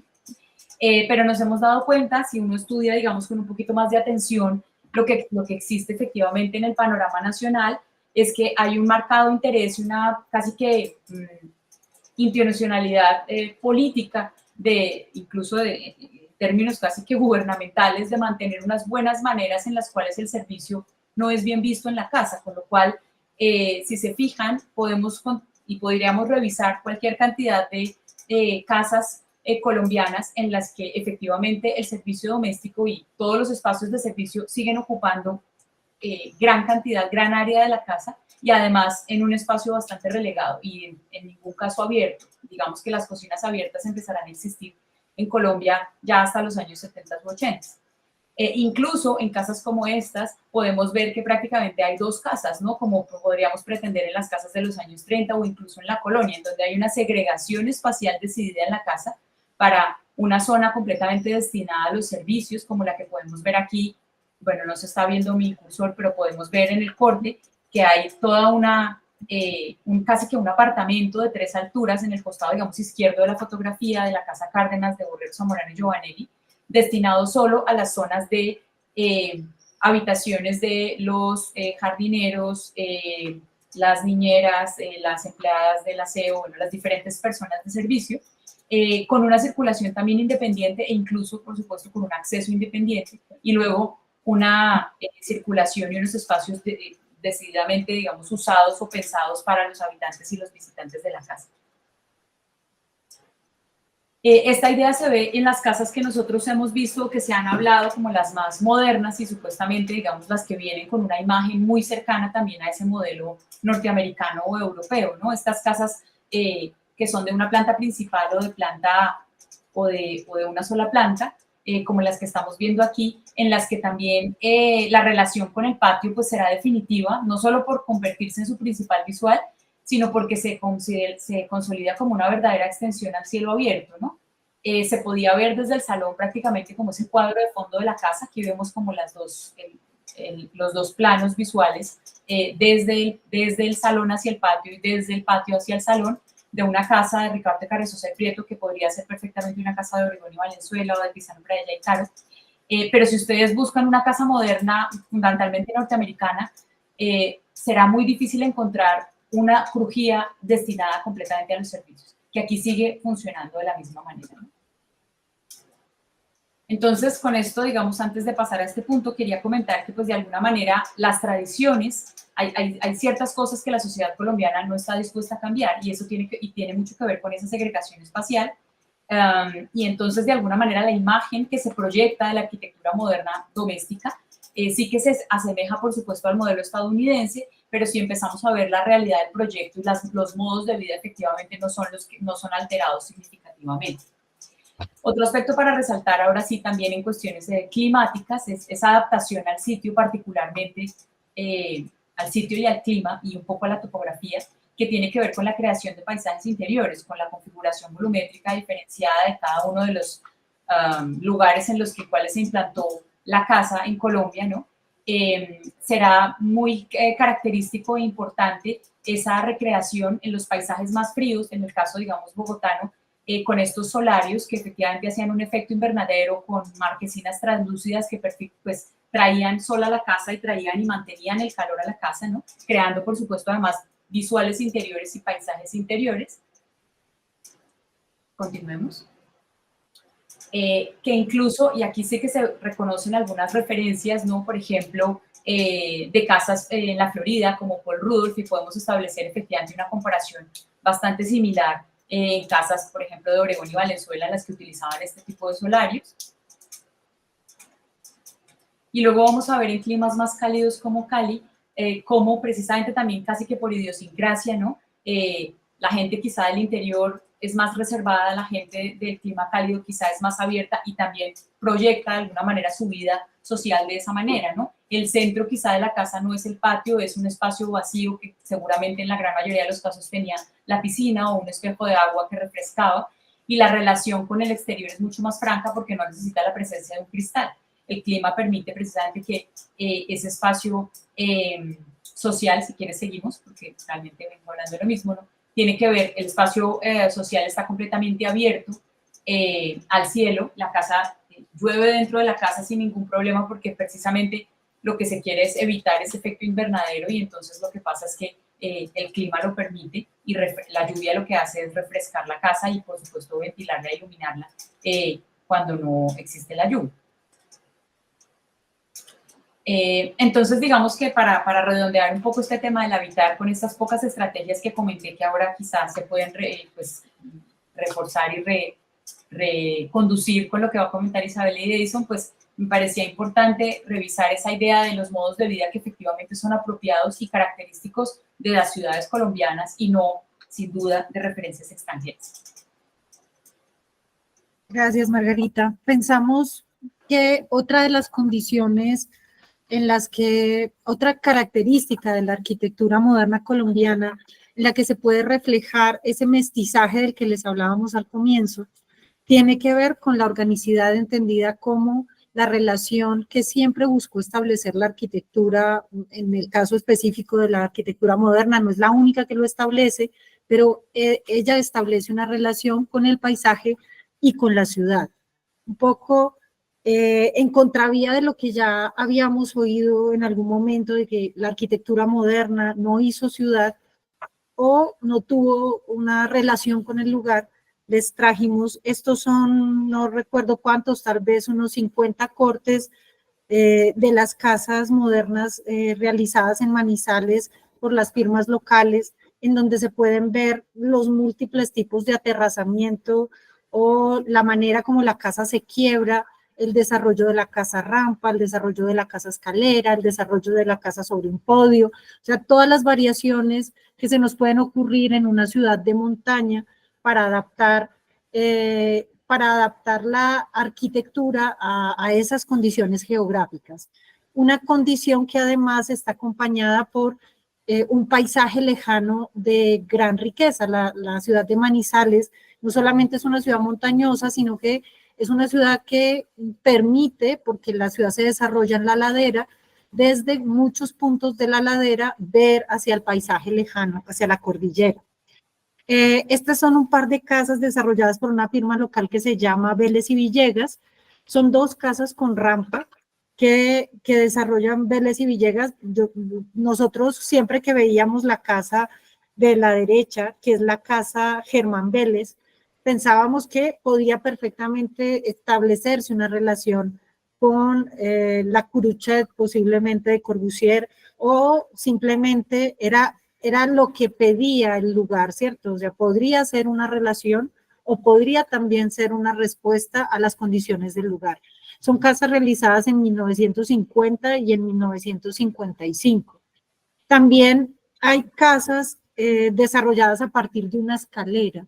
Son casas a las que se accede, bien sea sobre un podio y una escalera se desarrolla al interior, o la casa se quiebra y el terreno se excava para adaptarse a esas condiciones topográficas. Estas son algunas fotos un poco para que nos hagamos idea. En este caso, la casa Botero tenía un corredor pasante donde se desarrollaba el comedor, había una estancia abierta transversalmente, que es la que vemos en la mitad, uniendo, relacionando los 2 cuerpos de la casa, y ese corredor pasante se abría hacia la geografía. Claro, la posición de la casa en la cuchilla de la montaña le permitía al arquitecto abrirla hacia ese paisaje lejano. Esa arquitectura no es exclusiva de las ciudades de montaña, Medellín, seguramente, o Manizales, sino también hay varios casos en Bogotá, el edificio de Bruno Violi, el edificio de Guillermo Bermúdez, de Camacho y Guerrero, o el edificio de Rogelio Salmona. Todos responden de una manera diversa a esa pendiente, en este caso en el piedemonte de los cerros orientales. Esa relación no se limita como al clima, como lo decía ahora Margarita, con la incorporación de patios, solarios, en algunos casos claraboyas que calentaban la casa, muchas perforaciones que se hacían en la casa para calentarla, sino también en la relación con la ciudad.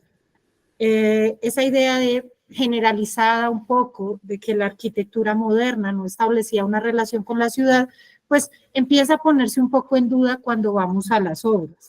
Cuando vemos el foso de Avianca, la planta baja, la marquesina, el cambio del material, el zócalo que aparece y que escala el edificio frente al peatón, vemos claramente una manera de hacer ciudad con la pieza urbana. Lo vemos también en estos edificios de Obregón y Valenzuela y de Borrero Zamorano y Giovanelli, el Banco Francés e Italiano, la Nacional de Seguros y el Banco Cafetero, en donde encontramos desde una rampa en el espacio público, un vacío de doble altura que genera el vestíbulo de acceso, una marquesina, un vacío de doble altura interior, la misma plataforma, los balcones o los corredores que se proyectan en el perímetro del edificio y que se abren hacia el paisaje y hacia la ciudad, ¿no? Son todos gestos de urbanidad, son todos gestos de a veces de escala para reducir la escala del edificio o a veces para establecer una relación, ensanchar el andén, generar una protección al peatón que va caminando por la calle.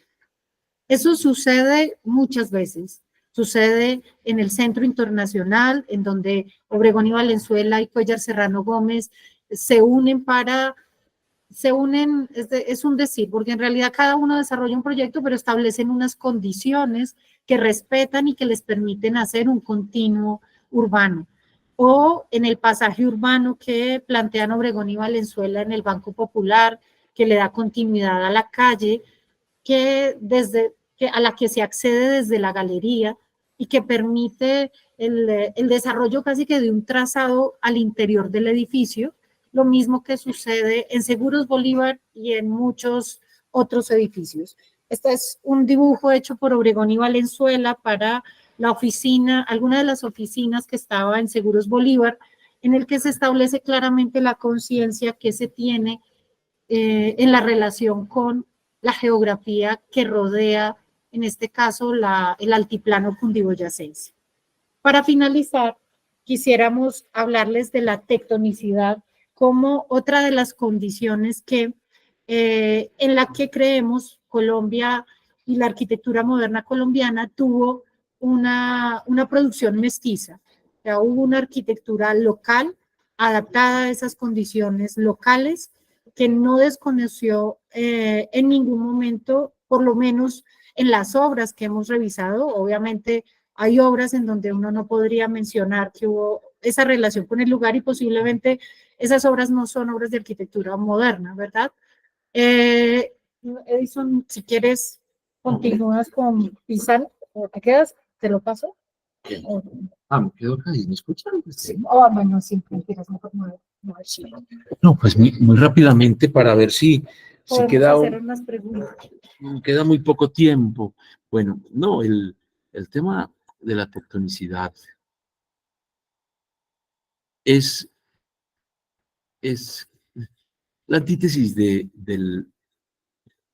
los modos prácticos contemporáneos en Colombia. Evidentemente la conjunción entre ingenieros y arquitectos en esa época fue tan simbiótica, tan lograda, esa amalgama que se confunde uno a veces en algunos edificios que fueron concebidos por arquitectos como ingeniería y por ingenieros como arquitectura. Lo que es la antítesis de hoy, porque hoy la disociación entre ingenieros y arquitectos es absoluta. Los ingenieros no confían en nosotros ya. Los ingenieros ya no creen en los arquitectos. Yo diría que nos tienen en un concepto profesional muy bajo. La mayoría, cuando se trata de asuntos arquitectónicos, genera chistes muy desagradables respecto a lo que nosotros hacemos valer en la obra. Ustedes los han escuchado seguramente. Nosotros no confiamos en ellos. ¿Y cómo confiar en un profesional, en un calculista que cree que el mejor arquitecto del mundo es Santiago Calatrava? Todos lo tenemos claro. Usted le pregunta a un ingeniero en Colombia, no sé los del resto del mundo, pero usted le pregunta a un ingeniero en Colombia, cualquiera, los mejores incluso, ¿quién es el mejor arquitecto? Y dicen, no, Santiago Calatrava. Claro, si alguien cree eso de la arquitectura, pues sí, no hay nada que dialogar. Ese diálogo está roto hace muchos años. Los ingenieros creen que tienen el papel de restañar las heridas, entre comillas, de restañar las heridas que nosotros le dejamos al edificio con unas concepciones formales fortuitas, gratuitas, amañadas y bueno, que son las que se nos ocurrieron y el cliente nos creyó. Y bueno, ellos dicen, bueno, yo les pongo las columnas y las vigas. Eso es una catástrofe, la estamos viendo hoy día. El diálogo por lo menos particular nuestro con los ingenieros es violento, es un diálogo de choque. Incluso yo llegaría a decir que de insultos, porque en esa confrontación y en esa búsqueda de respetabilidad de nuestra manera de ver la forma construida respecto a la de ellos, pues entramos perdiendo y toca ponerse serio, pero digamos que esto no pasaba antes, ¿eh? Claro, lo podemos presentar de una manera muy idílica y porque pues lo estamos viendo ya fuera de su tiempo y no sabemos exactamente cómo fue la relación ya intestina entre estos grandes ingenieros, estos grandes arquitectos, pero el resultado grita a voces que que esa relación fue prolija, que fue amigable, que pensaron juntos el edificio.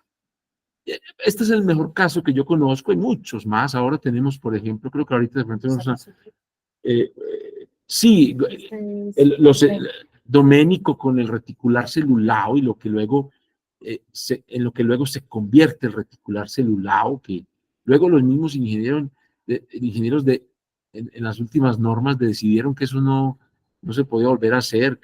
Lástima, lamentable, porque fue un invento hermosísimo que patentaron hasta en otros países y le hizo mucho dinero a Doménico, a Cuellar Serrano Gómez, en Centroamérica, en Sudamérica vendieron esta patente y montaron plantas en muchos países, que les dio más plata que diseñar y construir aquí en Colombia, pero no hablemos de eso. Pues obviamente en el mundo académico valoramos esencialmente la manera tan exquisita como entendieron el avance del reticulado brasileño y cómo lograron en una placa tan delgada, tan exquisita en sus proporciones, tan ausente de contingencias de ingeniería, dado que el capitel quedaba inserto en la retícula, en la trama, en el diafragma, pues, estructural colaborante, eh, lograron unas secciones de esas que uno le reclama al ingeniero de hoy. Yo nunca he visto que cuando yo le presento una columna de 1 metro, el ingeniero me diga, no, te quedó de 80. Nunca me ha pasado. O sea, yo le digo al ingeniero, mira, esta columna pues la puse de 1 metro, o la puse de 50 por 50. Mira a ver si con tus inteligencia me la sacas en 45. Nunca me ha pasado, nunca jamás. Siempre llegan y dicen, no, se le quedó de 2 metros por 2 metros, y uno empieza a sufrir con esos catafalcos inmarcesibles dentro de sus edificios. Claro, porque no les importa hacer este ejercicio mental de la proporción que es tan importante para nosotros, y mucho menos lo otro que podría lograrse como vemos aquí. Claro, cierro ya, claro, mostrando casos de esta conjunción exitosa de los años 50 que yo quisiera ver hoy día. Yo cuento una anécdota, yo creo que ya las conté, pero la repito. Alguna vez le preguntamos a Méndez de Arrocha, Paulo Méndez de Arrocha, que cómo hacían allá para que les funcionara esa relación tan bonita entre ingeniería y arquitectura en Brasil. Y dijo, no entiendo la pregunta. Entonces nosotros, pues, uno no habla portugués y digo, no, seguramente la formulamos mal. A ver, formulémosla bien. Prácate. Otra vez dijo, no entiendo la pregunta. Y a la tercera vez que se la formulamos, dijo, no, es que ya entendí, no, eso no pasa acá. O sea, eso es un problema que ellos ni han considerado, porque aún ellos, aún conservan esa simbiosis positiva entre las dos profesiones. Nosotros pertenecemos a una facultad de ingeniería y arquitectura y no tenemos ningún profesor de ingeniería en arquitectura y viceversa. Bueno, no sé si de pronto algún arquitecto ha bajado aquí a ingeniería, pero es terrible esto. Bueno, no, mostrar las fotos ya da cuenta de yo creo que el que las vea con concentración va a encontrar resultados legendarios de secciones mínimas que van todas en pos de establecer un refinamiento y una elegancia en estos aleros que son tan importantes para estos climas tórridos, cuando no definir unas arquitecturas de estas láminas habitables que siempre se desarrollaron en términos de una tectonicidad que si los que entienden a qué se refiere eso, no le pertenece a las definiciones de lo constructivo, sino de lo artístico. La tectonicidad es la forma constructiva con arte, si no lo sabían. O sea, un edificio que tiene una tectonicidad resuelta es porque tiene la legalidad de lo constructivo completamente solucionada, pero en la armonía específica de lo visual, que es precisamente lo que nosotros llamamos composición proporcionada, o cualquier cosa que se les pueda ocurrir para definir aquello que se ve bien, Entonces, claro, nuestros ingenieros, pues es González Zuleta, que eso era un genio de la humanidad entera. Si estuviera nacido en otro país, sería uno de los adalides de la modernidad del planeta Tierra, pero pues no, nació acá de malas, porque entonces sus obras están por allá pues refundidas en esos libros de los 50, y por ahí uno que otro profesor hace una alusión con unas fotos muy feas que le sacan a estos edificios que son simplemente brillantes. Ahora yo he visto, por ejemplo, en Medellín, estos arquitectos paisas contemporáneos, yo soy paisa, ojo, esos arquitectos paisas contemporáneos cogieron el estadio hermosísimo de Domenico Parma y lo volvieron añicos. El estadio de Medellín, el de Atanasio Girardot, que era una obra maestra de la estilización estructural en términos arquitectónicos, y eso le pegaron cuanto fierro le pudieron haber pegado para decir que lo habían intervenido con contemporaneidad. Y eso le pasó al de Bogotá, ese no es de él, pues, pero eso le pasa a todos estos edificios sensacionales, cuya forma es expresada en los mínimos estéticos, pero también en los mínimos de la materia constructiva, hablo del concreto y el acero, pues son motivo de orgullo, que pues, ya no pueden ir a visitarlos porque ya saben por lo que les está pasando. Ni qué decir pues estos otros, pues, los edificios que hicieron los de Obregón y Valenzuela, los de los Cuellar Serrano Gómez, estas jásenas de gran vuelo que son cartelas, o sea, no son vigas, son cartelas que tienen unas impresionantes luces que no querían denostar solvencia matemática para resolver el problema de la inercia en voladizos, no, querían cubrir una piscina en búsqueda de la luz. No es que estuvieran alardeando como hoy de que son capaces de hacer voladizos de 30 metros, no, estos estaban buscando simplemente con el mínimo cantidad de acero posible una luz natural que impregnara el espacio interior, sin duda alguna, o esto, que es el último foto que vamos a mostrar para cerrar, me avisa Isa, en donde, por ejemplo, toda la materialidad de este tejido exquisito de la fachada del Banco francés e italiano se construye con los aceros baratos de Paz del Río.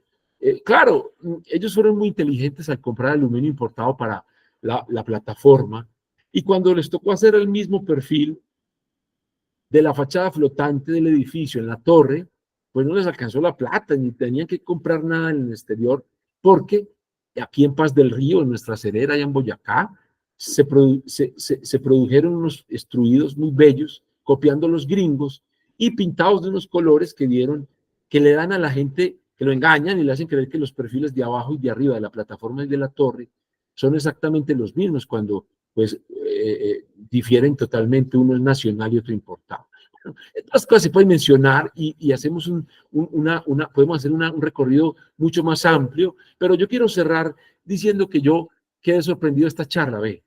Yo obviamente estuve con ellas hablando, pero ese pugilato que puso Isa entre Samper y Telles no les encantó. Me fascinó ver ese enfrentamiento a pleno guante entre dos grandes maestros de nuestra historia arquitectónica, uno crítico y el otro arquitecto, y ver cómo uno intentaba rebatir al otro. Yo me quedo obviamente con Samper, me encantó cada palabra que replicó Isa de Samper, en cuanto a que él realmente creo que entendió el valor de nuestra arquitectura respecto a lo que se mencionaba de malo en esa universalidad y atemporalidad que se buscó. Claro, Telles hace el contraataque en el extremo opuesto, pero sin duda eso mismo, y lo que dijo Margarita, la manera en que interpreta también los episodios particulares de nuestra arquitectura, me dejaron conmovido. De verdad, aun cuando yo soy un defensor ultranza y se nota en esta presentación desesperada que hacemos, porque pues el decolonialista invita a una reunión y con el letrero se le llena el auditorio, y nosotros todos los días estamos echando este cuento en cada salón que nos invitan y no pasamos de ahí, nadie nos cree. Esperemos que ustedes sí, pero sin duda me encantó ver una elaboración muy teórica del discurso de defensa que estamos planteando, ese debate que estamos planteando, y que va a quedar abierto porque nos quedan 10 minutos para preguntas. Cierro y abrimos el escenario entonces. Aquí está la pregunta. ¿Qué le aporta la arquitectura moderna colombiana al ejercicio profesional contemporáneo? Es una pregunta sencilla. Piénsenla, mírenla, no la respondan ya.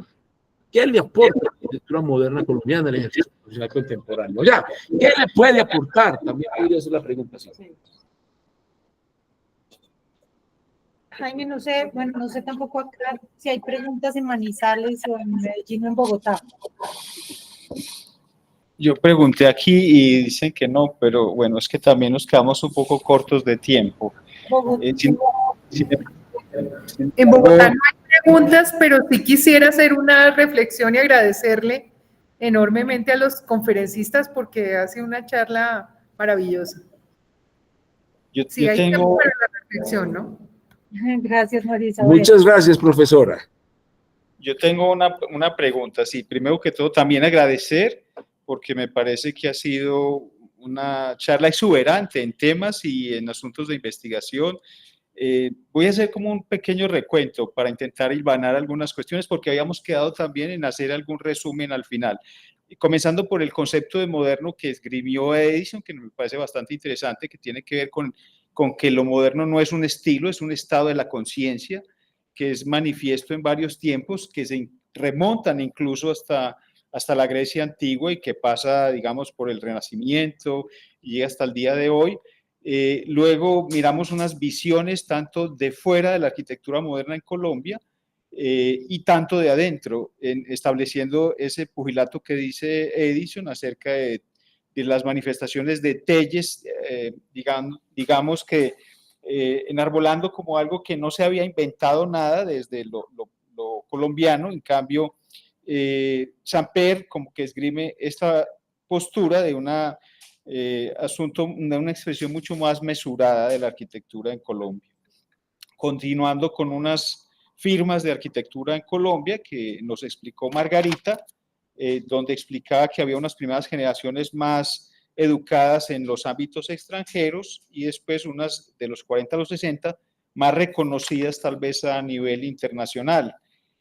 Pasando luego, bueno, hablando de esas firmas, no era como la figura del jefe, del maestro, sino que era más bien el trabajo de equipo entre varios arquitectos o incluso ingenieros o incluso constructores, que se parece más al modelo norteamericano y que es un trabajo más colaborativo, pasando luego hacia la habitabilidad, donde los modos de vida tienen como un papel importante y eso se nota, digamos, en las distribuciones interiores, donde el área de servicio está muy claramente delimitada, tiene gran espacio ocupando, digamos, dentro de la casa. La relación con la calle también está bastante relacionada con esos modos de vida. Se hace como un parangón entre el modelo copiado o no, es más una pregunta de los Estados Unidos hacia acá. Se habla de pues había algo como de diferencia de clases justamente en esa área de servicio, para luego pasar a una organicidad manifiesta en ese paisaje y ciudad más relacionado en las ciudades de Manizales que exponía Isa, con las topografías que iban siendo como adaptadas a la arquitectura de la topografía y que eran vistas tanto en Manizales como en Bogotá y en Medellín, para terminar en este concepto de tectonicidad que lo define Edison como la forma constructiva con arte. Bueno, yo creo que ha sido bastante ambicioso también, porque han sido muchos los temas, creo que ha sido como bien hilvanado por parte de ustedes. Me queda como algo al respecto, apoyándome en esto que dice Edison, de que si la modernidad no es un estilo, sino que es un estado de la conciencia que incluso reivindica al día de hoy, la modernidad no ha muerto, se mantiene, pervive, pero sin embargo ustedes la terminaron en el año 60. ¿Qué está pasando hoy día? Bueno, que tiene que ver justamente con la pregunta. ¿Por qué no mostraron fotografías de hoy día? ¿Por qué no mostramos la arquitectura contemporánea que se hace a partir de esta corriente de pensamiento? Porque no nos alcanzó el tiempo, porque ya fue porque muy nos dan muy poquito tiempo. Porque fue muy ambicioso, en algún momento pensamos arrancar por ahí, pero no nos parecía que la argumentación en torno a que la arquitectura moderna en Colombia se adaptó a las condiciones del lugar, a una habitabilidad particular, y que es una arquitectura mestiza, nos parecía más importante como mensaje. Pero creemos que sí, hay firmas que están haciendo arquitectura en la contemporaneidad a partir de un pensamiento moderno. Sí, pero Jaime, no tanto en Colombia. Hemos detectado grupos en Ecuador, grupos en Uruguay, grupos en Argentina, sin duda en Brasil, pero en Colombia está costando mucho. Está resultando muy complicado encontrar grupos de arquitectura que se sustraigan de la presión mediática que les impone esta arquitectura tan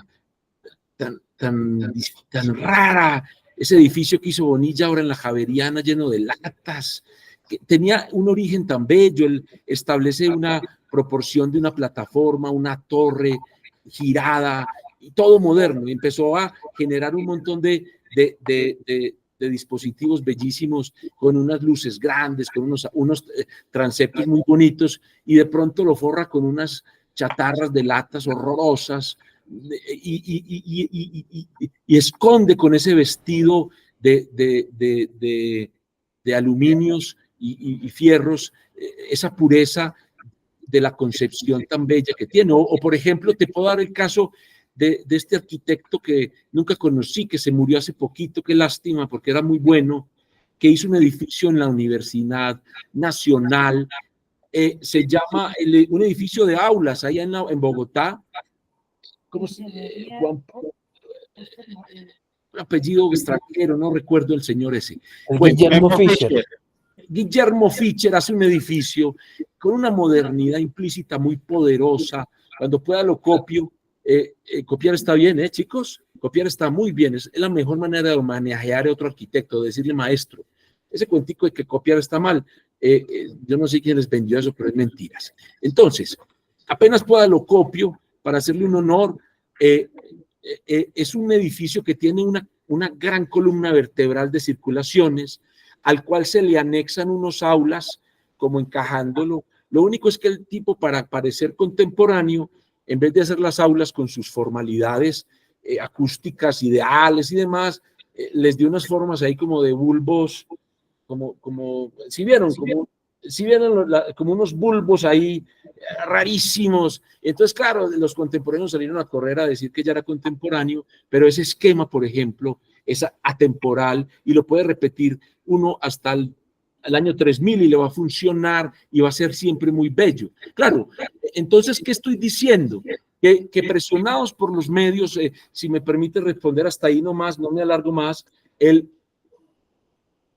edificio moderno en Colombia sigue existiendo, pero lo estamos vistiendo de contemporaneidades perversas para pedirle excusas a todo el mundo y decir, no, yo no soy moderno, perdónenme, ya le puse las bolitas redondas y lo pinté de verde fosforescente y también lo torcí aquí un poquito para que no me vayas a decir moderno, Oye, ya, paremos de esa tontería.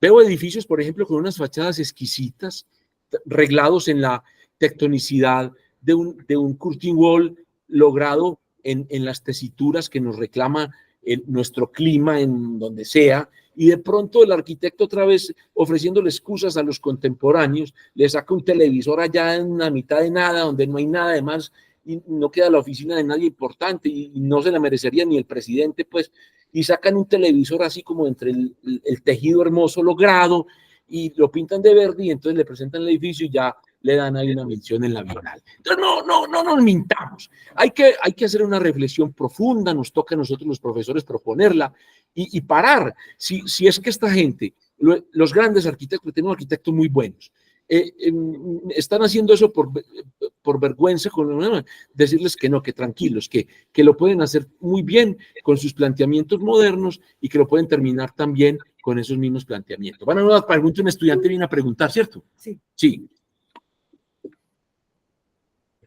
Sí, la pregunta. Bueno, yo tenía pues dos preguntas. Una era con respecto a la torre plataforma. La torre plataforma. Sí, quería pues saber si el elemento torre plataforma se le puede llamar también. O sea, quería saber si la torre plataforma es también un edificio que no tiene la transición entre la plataforma y la torre. porque he visto que, pues, que hay muchas que no tienen esa transición. Pues no sé si a esa también se le puede llamar torre plataforma, pues como el tipo. Y otra pregunta, pues, con respecto ya a pues, esta pregunta que plantea, pues yo diría que hay un aporte en cuanto a la concepción, pues, constructiva, y pues a una universalidad en cuanto a las soluciones constructivas también, y pues la consistencia y la solvencia de la arquitectura moderna, pues que es muy aplicable hoy en día también. Y pues contrario a muchos conceptos contemporáneos como pues que se usan, que es como el concepto de una forma abstracta, pues que se tiene que llevar como un edificio. ¿Sí? Pues esas eran las preguntas. No sé si quieres responderlo de la. Sí, la respuesta es no, no, no, no. La verdad, esto que se llama torre plataforma es una denominación. Yo no sé si es culpa mía, porque yo hice una tesis doctoral sobre el asunto y tenía que encontrar un título y mezclé dos palabras muy a lo que hacen los alemanes, que arman una con dos o con cinco si quieren. Pero evidentemente el sistema de un basamento y una torre, que son dos edificios totalmente distintos, en una conjunción absolutamente inédita, porque uno se le para encima al otro, si no tiene la transición, que no es una, sino dos, es la transición urbana de la plataforma con el suelo, con el plano bruto, con el plano tierra. Tiene que haber una transición ahí, pero además la transición entre torre y plataforma, si no existe, esa conjunción no permite la realización abstracta del sistema y no permite lo más importante del sistema, que es precisamente que la plataforma adquiera la formalidad del predio en una conjunción de escala con sus vecinos, que son vecinos generalmente premodernos o de una escala barrial o de pronto de centro histórico, y menos permite que la torre baile encima de la plataforma en una danza que hace que el vacío que antes estaba dentro de la manzana se libere hacia el urbano, se exprese urbanamente y haga que ya toda la torre en su periferia total se convierta en una entidad totalmente pública, dado que desde cualquiera de las perspectivas que uno la mire, interior de manzana, desde el vecindario anexo, se vea su formalidad pública expresada en una fachada abierta. Claro, eso va en contra de los testeros que vemos en muchos centros históricos nuestros que construyen los edificios hasta el límite, las torres altas hasta el límite del predio, generando pues unas paredes negras que luego llega un pintor de estos de ahora y la llena pues de grafitis o algún maestro pues la pinta y tal, pero pues ese es como un remedio de la enfermedad de dejar grandes paños enfrentándose a la ciudad, cerrados y sin ninguna urbanidad. Sí, las transiciones son el acto profundamente moderno que reconvierte un sistema de la torre con un basamento y un cuerpo y un remate a un sistema moderno liberado de las ataduras, de las tiranías de la trama premoderna del trazado de manzana. Sí, la respuesta es no. Sí, es no. Sí, se entiende la respuesta. Bueno, menos mal. Yo no sé la otra que fue. La otra pues más una opinión que una pregunta, ¿cierto? Porque yo me quedé aquí pensando cuál era la pregunta. Era más una Era una opinión, sí, era una opinión. Más un comentario, una respuesta tuya a la pregunta, ¿verdad? Jaime, yo creo que, bueno, aquí no hay más preguntas, no sé, allá. Si no, María Isabel quiere hacer una pregunta. Sí, yo más que una pregunta es una reflexión, porque además esta es la última charla que tenemos, ya los estudiantes se fueron yendo, pero sí agradecerle a Margarita, a Edison, a Isabel, por todas estas conferencias, porque no es solamente esto, que nos ha dejado una reflexión enorme y además puntos muy importantes para estas nuevas generaciones en investigaciones sobre estos temas y en proyección de una nueva arquitectura, ¿no?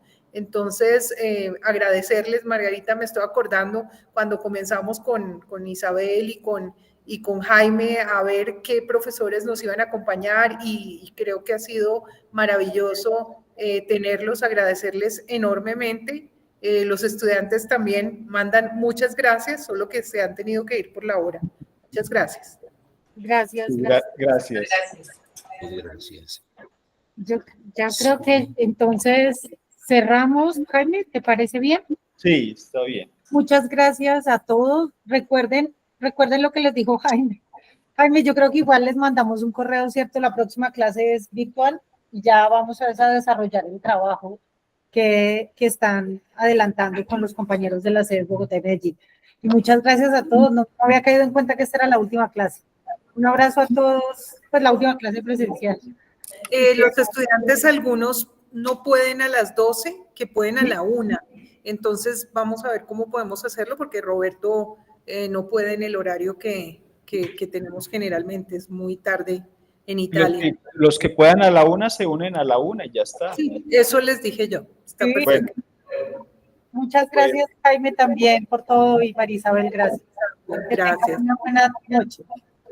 Gracias. Feliz noche, chao Jaime, chao María Isabel, Chao. estudiantes. Un abrazo, adiós. Chao Margarita. Chao Margarita. Edison, envié unas fotos del edificio que dices, para que lo ¿Cuál? tengas. Que ¿Cuál? fuimos a dibujar con los estudiantes. Ah. Uy, sí, no. Claro, tiene esas burbujas ahí tan raras. ¿De dónde las sacó?